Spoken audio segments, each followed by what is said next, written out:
So I'm just gonna give a small introduction, and he'll blow your mind because he is more suitable to even talk about himself.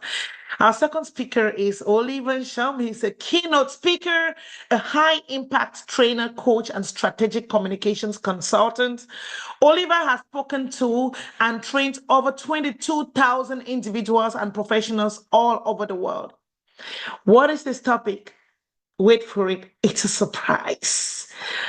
Coach Oliver, I love you so much, brother. I love you so much, coach. I love you so much, man of God. He is also a servant of God. He loves God with a passion, and his life resonates glory of God. So, Oliver, over to you. Take it away. I have missed more than 9,000 shots in my career. I have lost almost 300 games. 26 times I have been trusted to take the game to the winning shot and I miss it. I have failed over and over again in my life, and that is why I succeed. Many of us are very familiar with this particular amazing quote of Michael Jordan. But one thing that we fail to understand is that Michael Jordan was evicted from his high school basketball team because he was not good enough to play just in his high school basketball team.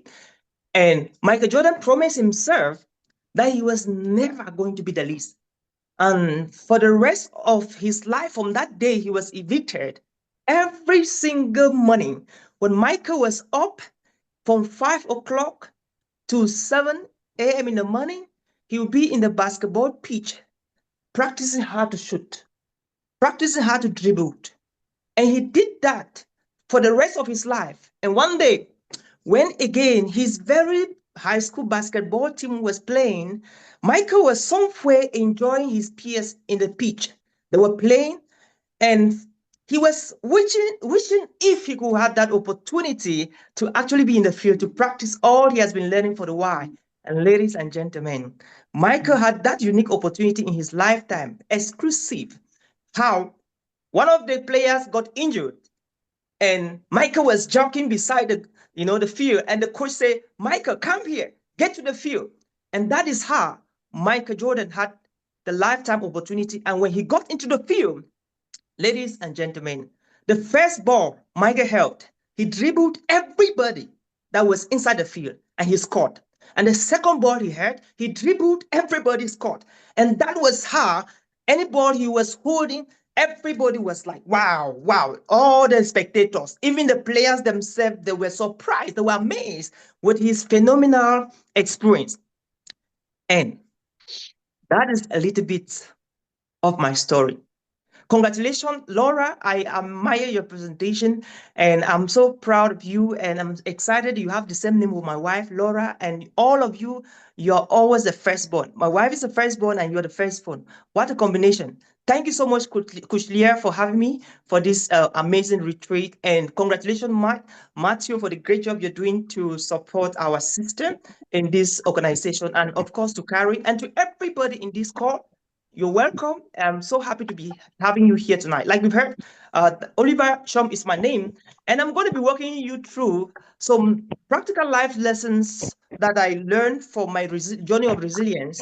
And they took me from a small village boy in the small division in Boy division called Buku subdivision in the northwest region of Cameroon in Central Africa to a global speaker where, by the grace of God, I've been able to train over 23,000 speakers. For the past 14 years, I've been doing this. Ladies and gentlemen, make sure you do it so well what people anticipate you to do well. And that is why if you want to succeed in what you're doing, do it so well that the people looking up to you and expect you to do it, they should be so amazed with the result you are able to record. In 2005, something happened in my life I will never forget. And that's exactly why the academic year 25 and 26 is a remarkable one that I will live to remember.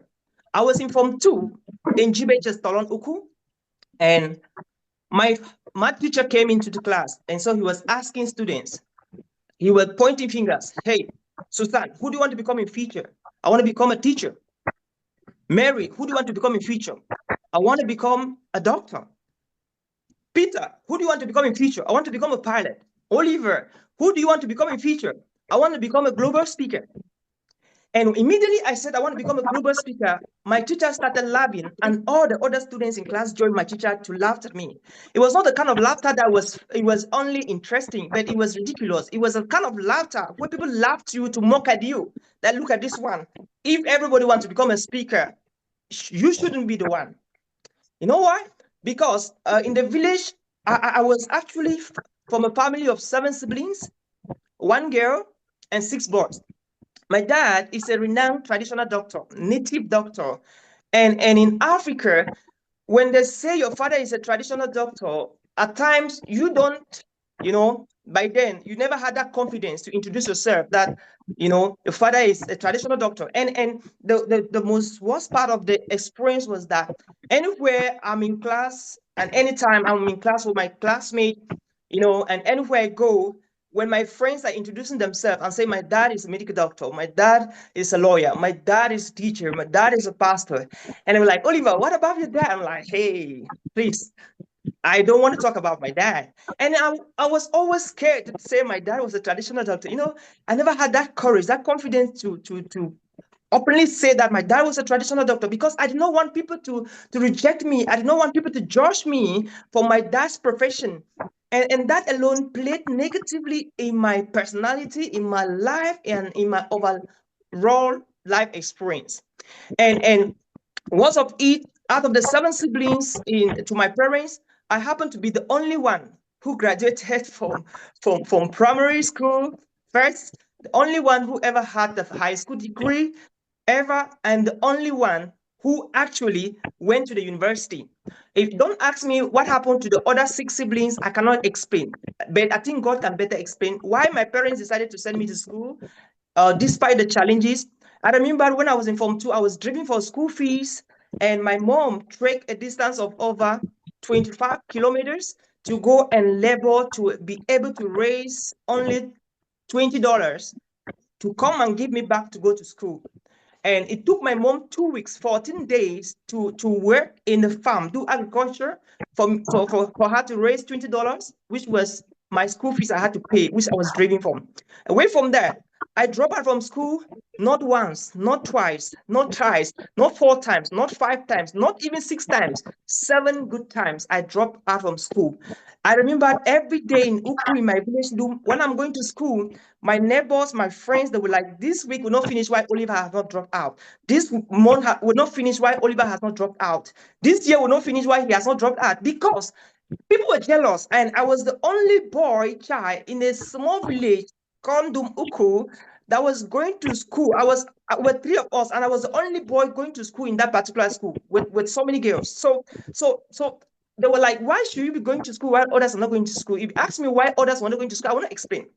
So long story short, I grew up with my mindset from 2005 that I was going to be a speaker. My parents asked me, who do you want to become again? Tell us. And I was like, I want to become a speaker, Dad. And my father, I remember my dad suggested me to become a medical doctor. I was like, no, no, no. If I finally become a medical doctor, Dad, I don't like doing it. I will give you the certificate as a gift, and I'll go back and do speaking. Ask me why did I want to become a speaker? I just believed that I was born to be a speaker. I had a story to share with the world. And how I was going to become a speaker, I had no idea. Because by then, there was nothing like professional speaking in Cameroon. I never knew any speaker in the world, in Africa, in Cameroon, in Bamenda, in Bui Division, in Uku Subdivision, in my village. Nobody had an idea. But I said I want to become a speaker.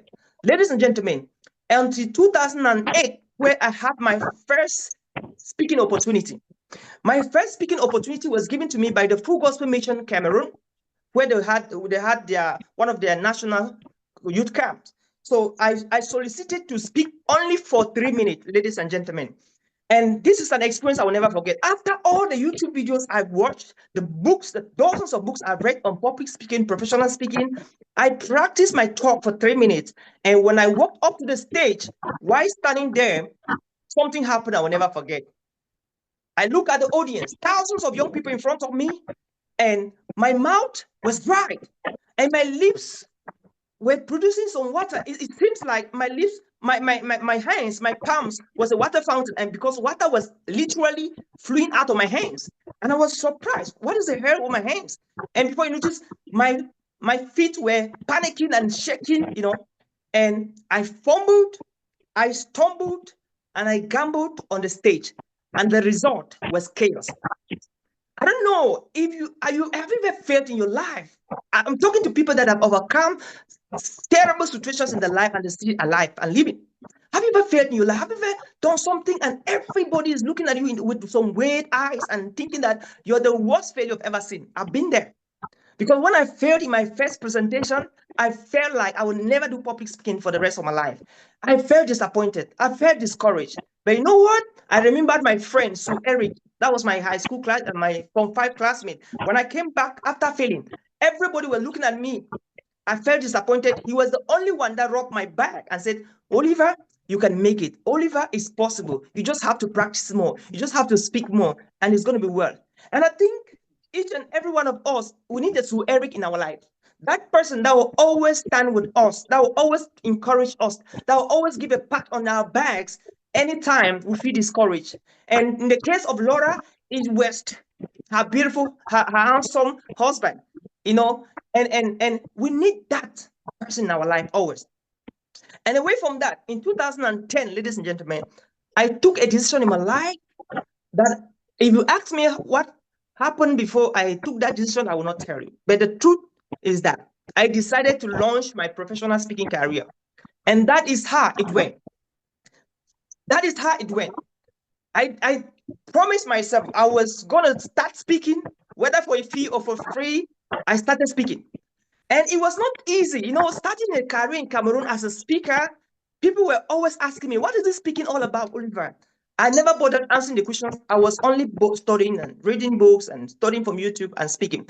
And ladies and gentlemen, I spoke from 2010 to 2023, last year. That was 13 years for no fee. 13 years of my career for no single fee. There was a time in 2022 where I flew to Kigali, where I was invited to speak in some top 3 universities. $0 was paid to me. I paid my flight ticket, took care of everything with my friend George Charisma, and we came back. I was broke. You know the kind of thing that you fly to a different country and you're coming back and everybody expects you to come back with hamburger, with pizza, with chocolate, and you arrive at the airport and you don't have 1 franc. You even need to beg somebody to give you money to pay taxi to go home. And I remember arriving home and my children and my wife was like, Oliver, Daddy, welcome. What is there for her? I'm like, nothing.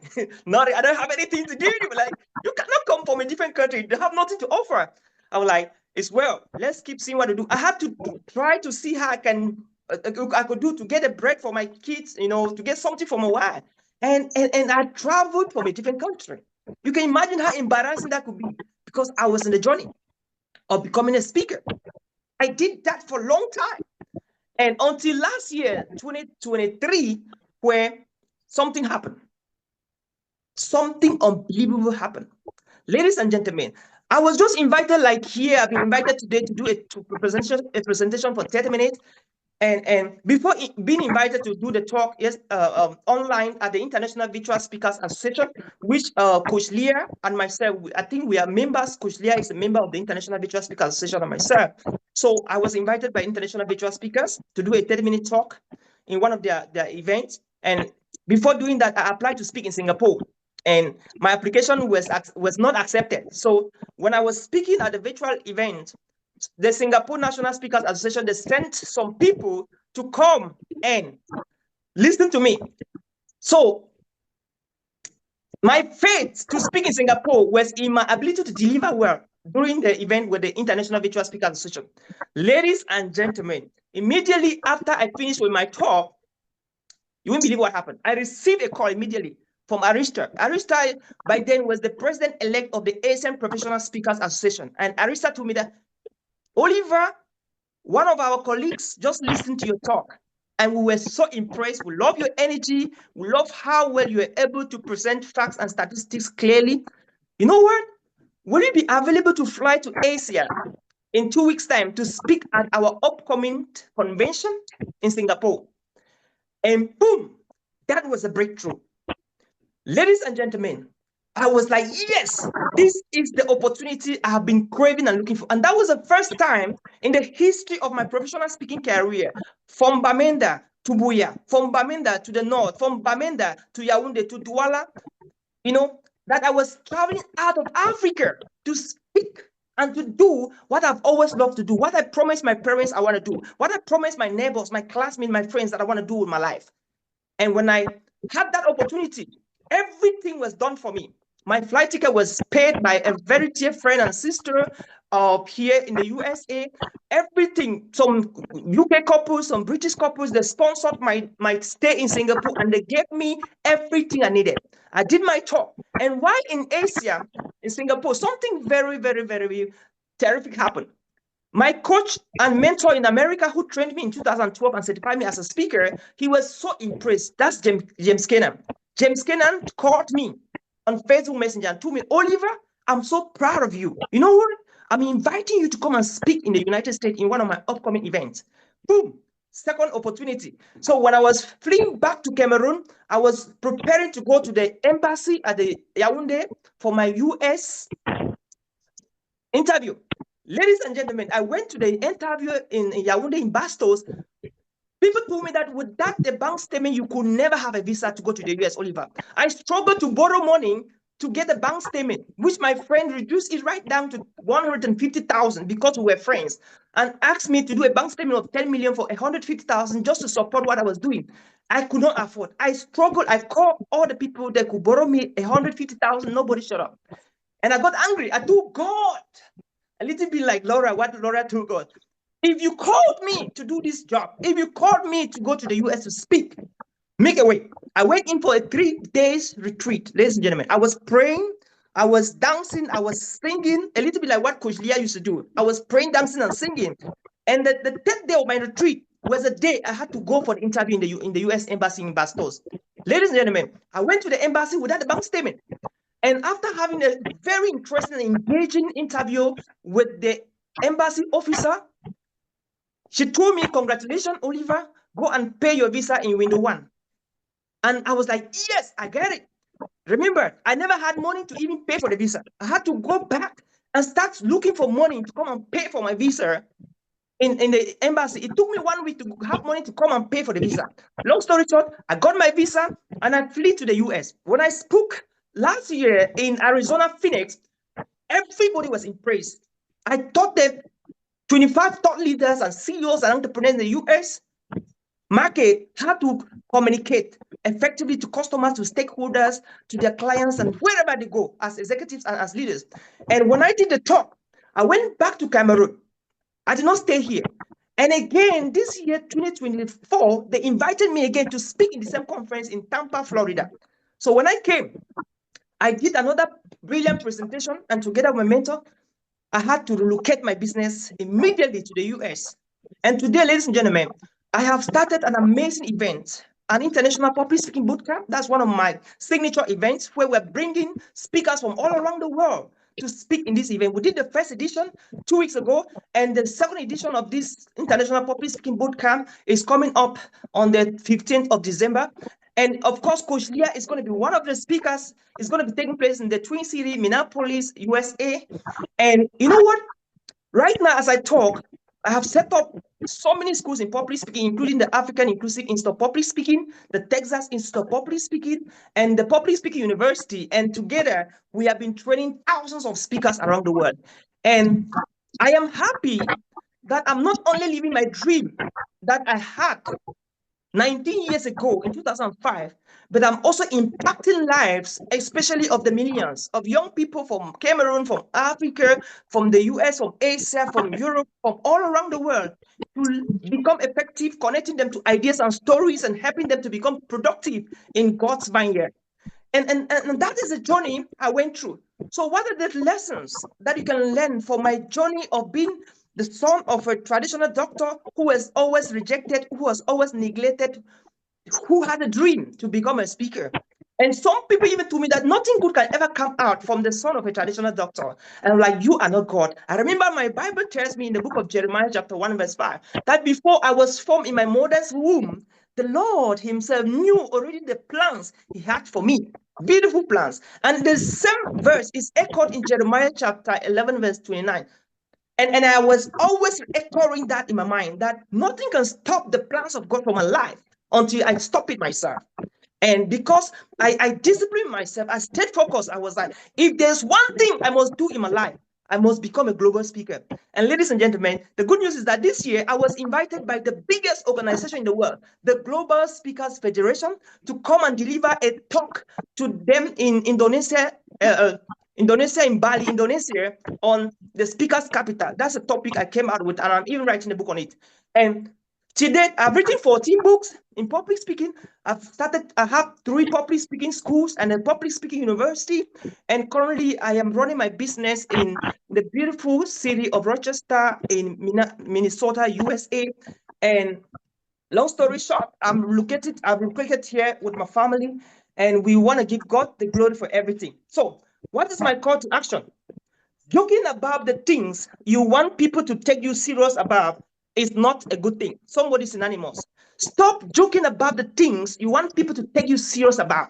I have always wanted people to take me serious about speaking and training speakers and coaching speakers.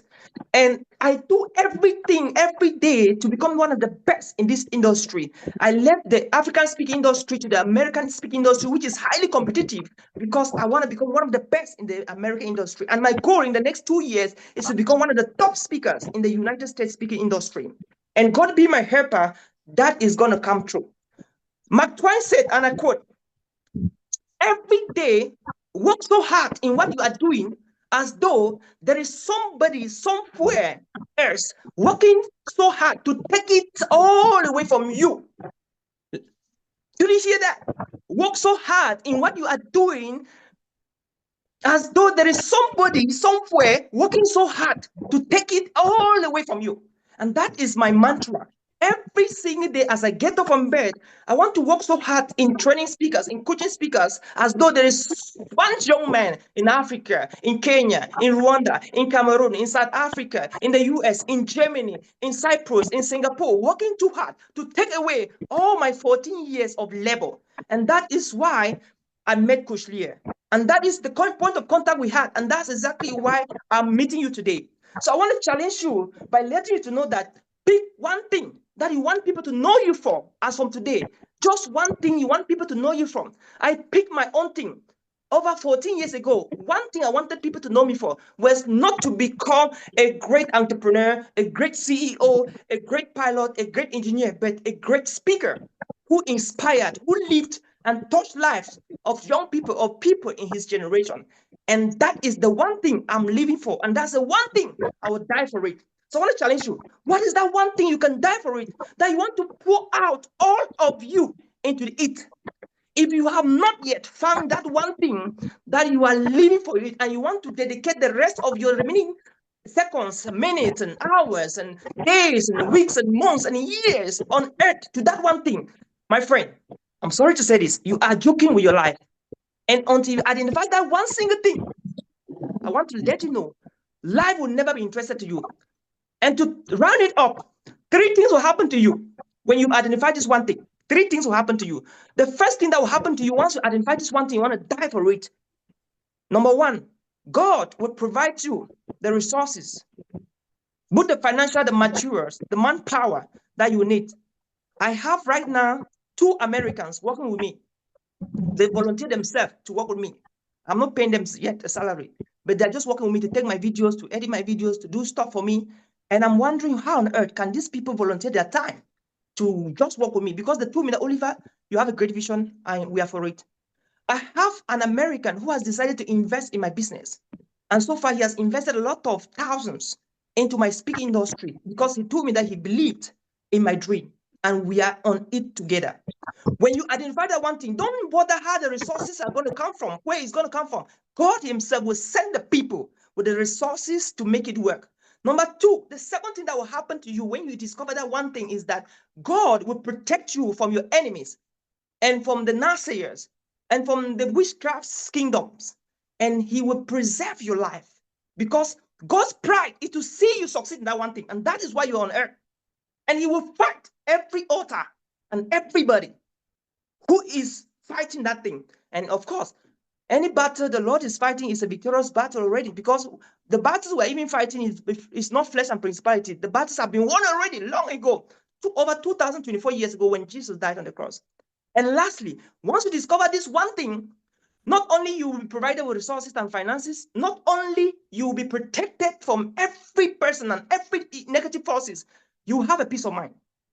You will have a peace of mind. My friends ask me, Oliver, why is it that you don't get worried? Nothing moves you. Whether what is happening, the world is collapsing, you're always smiling and happy. I'm like, it's because I'm not afraid to die. And I feel like what I'm doing is what God expects me to do. And I know that everything will always work together for my good. And that is an assurance God has given me. And so God has not asked me to be worried. Like I love what Laura said, Philippians chapter 4 again, verse 6 and 7. Don't be worried. Don't be anxious for anything, but just submit it to God, and the peace of God, which is always going to be with you, will make it come to you, and it shall always be well with you. And so why should I be worried if the Bible already says that I should not be anxious about anything? So ladies and gentlemen, I want to challenge you right now. If you need to take a retreat, another retreat for yourself alone, do it. You need to contact Coach Leah or Coach Laura or whoever is going to be here with us again today, do it. Make sure you discover that one thing. Because if you have not discovered that one thing, you have not started living. And once you discover the one thing, that is when life begins for you. Congratulations, even as you discover the one thing. And congratulations. And again, thank you for having me here, Coach Leah. It was such a pleasure talking to your people. And God bless you. And I'm looking forward to see you at the top. Cheers. Wow. Hey, I don't even know where to start. Like, it's people, come on. My goodness. You see, when we invite people to events, this is the kind of thing that you can't just pick and drop. You can't just copy and paste. I can't just carry this energy and go and drop on Facebook, and people will pick it up and feel the same way people feel right now in this room. That is where the difference comes from. The difference of people that just honor when they hear something. Just honor people even before you meet them. A lot of lives can be transformed by honoring people before you meet them. Trust what people carry inside of them before you meet them. The first time I just stumbled across Oliver, I didn't know all the things that I heard tonight. Let me tell you. But there was some divine connection. You know how the Bible says when Elizabeth met Mary met Elizabeth, their babies leaped in their womb? That is what happened to me when I met Oliver. There was just something about him, and I didn't know that the Lord was also speaking to him about me. And there's just amazing connection we have. And when he's talking, there is this authenticity. He's humble, the most humble. I'm still learning. People say I'm humble. I don't think I am. I'm still learning humility from this brother. The greatness inside of him. Oh my God. And today, once again, like a million times that he has done it in places where I do not even find myself, he has just nailed it again. He has done it again. If there is something, my sisters, my brothers in this room, please take what you have taken. Hold it so dearly. Never depart from it, because God has just visited you through the utterance he has given his dear son and servant, brother, husband, global influencer. When I listen to Oliver, it reminds me of one of my greatest speakers, Dr. Miles Monroe. And not because Oliver is speaking like him, but because Oliver has that anointing that he has as well. And God is using Oliver in his own right, positioning him globally to transform the world. People need to hear him. They need to meet him. They need to read what he has. They need to be able to, just learn from his humble beginnings to know that they too, they have a global impact to unleash. The sub-theme of our discussion was from obscurity to global relevance. He did not have to tell you the title. I told you, it's a surprise. That is what it is, from that obscurity, what seems to be an obscurity, to global relevance. I don't know, those of you that are listening, I don't know what is still holding you, keeping you obscure, that you're muting yourself. You're believing the lies that people are telling you. I don't know, but I just want to let the chat room blow again. Please just give it to him. Give it Okay. to him. Just give it to him. Give it to him. Give it to him. Any questions? Any reactions? Please. I know there's a lot in. I'm gonna read that, but I'm gonna open the microphone for those that want to say something. Please go ahead.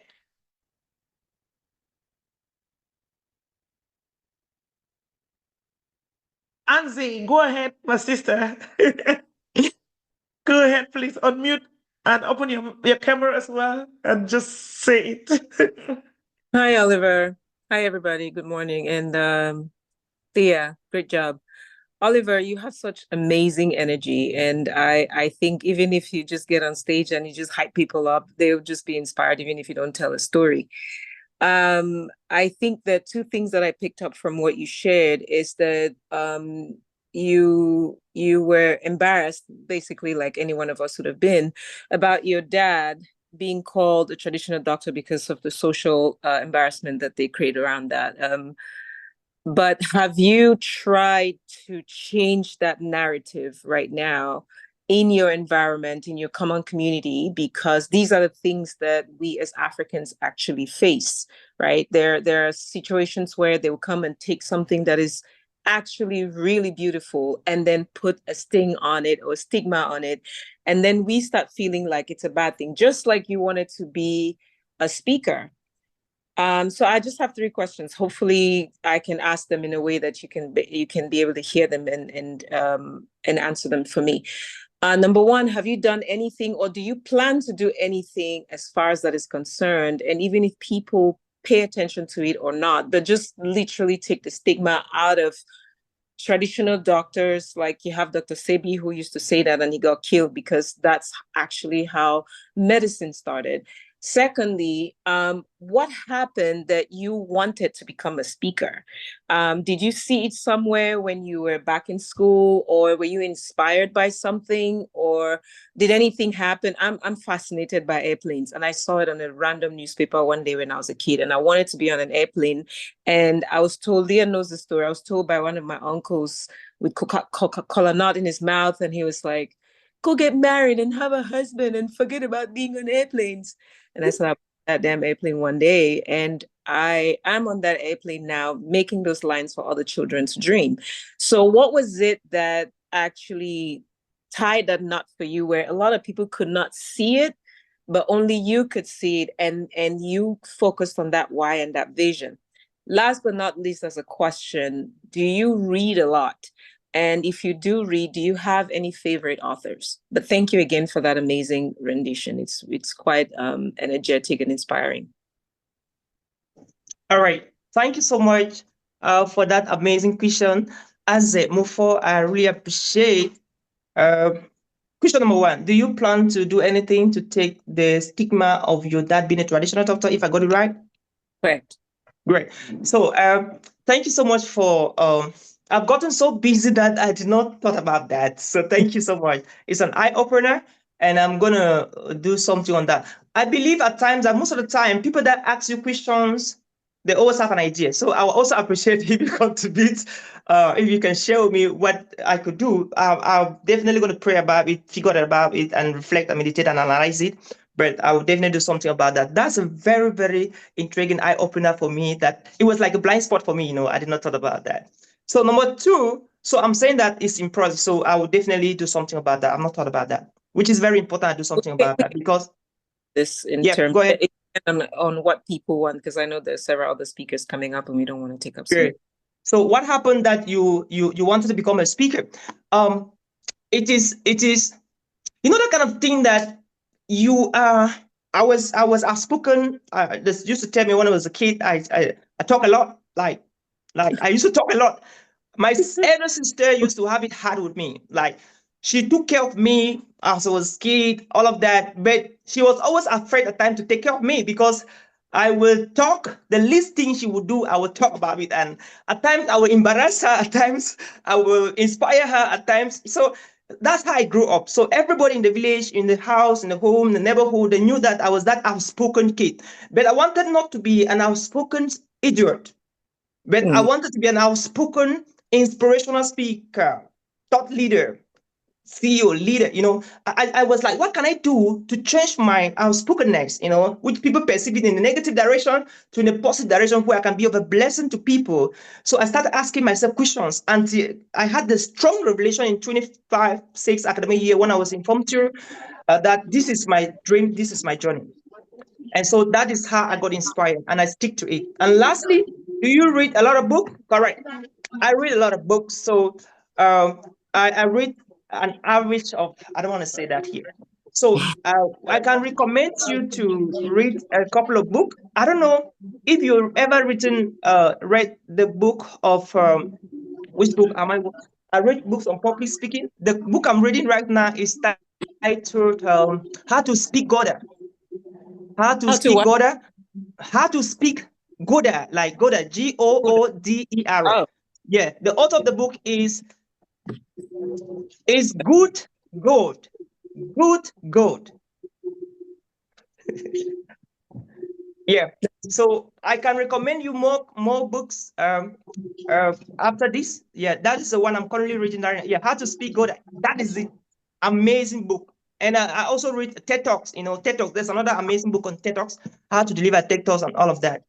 And I also read a lot of my books. Like I said, I've written 14 books. I just finished reading my book, Skyrocket Your Education Career. I've also read Step Out of the Box, Moving from the Comfort to the Capacity Zone Where Miracles Take Place. So those are a couple of books I also read, and I can recommend more if you're interested. Thanks. thank you very much. I appreciate it. I actually asked that question because I know that a lot of people that get a speaker just like you are, I've spoken with a lot of, I actually talks with Obama and all the other people that Wow. there's a whole different level. I read a lot. I actually Oh. and it's my favorite writer, C.S. Lewis. Oh yeah. And I think that reading, especially I'll say for Laura, sometimes things that affect speakers is one, their accent, number two, the vocabulary, which people really don't need, but think people need. Three, flow. It's how you tell story is what inspires. When Laura was speaking, get a handful of blessings. So that's the reason why I think you're. Awesome. But Awesome. I'll stop now Yes. so that they share their own experiences and things like that. Thank Yes. you. And by the way, as just for you to know, Chris Liao is going to be flying, God happy, for I can't hear to you. our event. Like you're somewhere noisy or somebody is unmuted and Yes. Karen needs to mute her mic. Karen, probably her background has a okay. sound. Okay, I think You she's can. now muted. Thank you. Okay. Sorry Yes. about that distraction. Go ahead, Coach Oliver. Yes. So I'm saying that for the first time in history, we'll be flying Chris Liao to speak at our upcoming international bootcamp, God helping, in Minnesota. Minneapolis, the Twin City, Minneapolis is an international event. We're bringing speakers from all around the world. So for those of you who want to join Coach Leah from Canada or from Germany, wherever you are, this is an opportunity for you. And again, we're giving opportunities for amazing leaders like Mufo and Zay to share their stories in this platform, because it's a platform we're building up to great global speakers, top international speakers. So anybody is welcome. Of course, Coach Leah, who is going to be one of the speakers, can share you more lights on any people if you're interested. Thank you for the invitation. I'll talk to Coach Lee about it, but I'll likely be in Cameroon eating some nule and fish, but I'll share you all on from there. Thank you so much. I'll excuse myself now. Thank you, guys. Thank you, Azin.